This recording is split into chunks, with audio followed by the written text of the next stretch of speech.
Welcome back. Influential VCs Mark Andreessen and Ben Horowitz have thrown their support behind former President Trump. But Deirdre Bosa has been digging into the donations data for today's Tech Check. And the dollars flowing from Silicon Valley tell a more broadly different and maybe different story, Deirdre.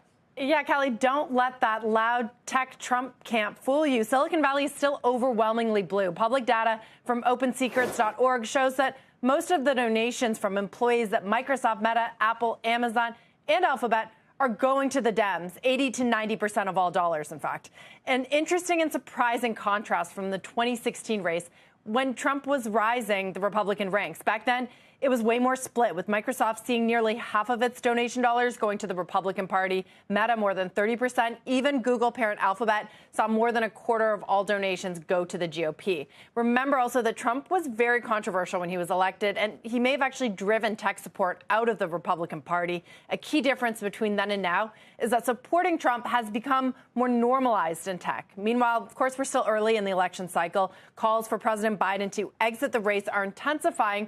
The Democratic venture community has been largely silent since that disastrous debate performance, but it could start to become more vocal. We're already seeing that. Some of the non-Trump supporters in tech that I talked to are against Biden's tech policies, especially on regulation and artificial intelligence, but they're waiting to see if he will be the nominee. And increasingly, we are seeing more people come out, even just over the last day or so, to put their support against Trump, at least, if not necessarily with the Democrats. A lot of people are saying that it's so different from 2016, I guess we would say, when no one really, other than, I guess, Peter Thiel and a handful of people, would come out in support of Trump. Is it truly different now?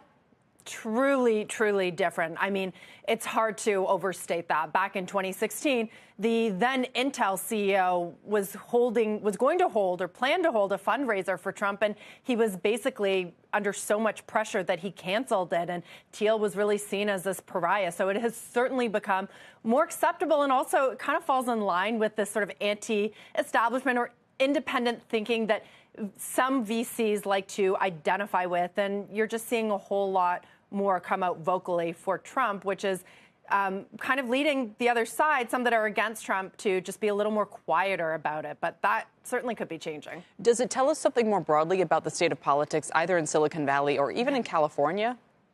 Absolutely. I mean, the policies under Biden, and I have to point to regulation, is one of the major topics that any VC brings up to me. It's so hard, especially when you're investing in these startups. And part of that exit strategy relies on mergers and acquisitions. And they have been so hard to get done in the Biden administration that has pushed some towards Trump. But also, generally, too, on artificial intelligence, that's one of the threads ongoing right now, is that Biden's regulation or proposed regulation of artificial intelligence is at odds with the venture community. Still, I would say maybe overstated that there is this huge wave of red here in Silicon Valley. It is a small but growing vocal group, and they point to things like AI. No chance, in other words, that California is lurching towards becoming, a purple or red. I mean, it seems crazy to even ask, but this is often the community that's kind of the leading edge of the spear, so to speak. So it does seem significant somehow. So California, no, but the venture capital community, certainly it is shifting. And I think those are two very different things. But when we look at the mega caps and their employees, that is still overwhelmingly Democratic. What was so surprising to me was back in 2016, it was a lot more divided. And I think that, Silicon Valley has been, pro-business and has been somewhat Republican, but that changed when Trump was elected. In fact, someone tells me that pushed a lot of folks to move towards the left.